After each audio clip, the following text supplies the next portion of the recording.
Hello guys, so how to search within Google Sheet.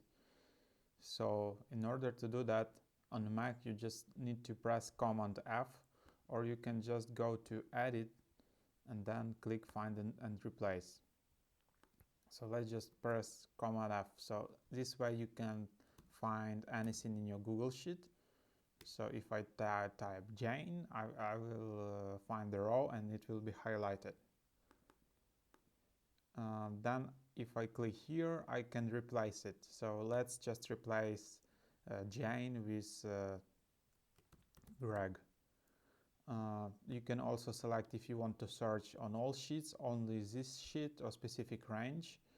You can check if you want to match case, match entire cell contents, and also search within formula. So let's just do this and click replace all.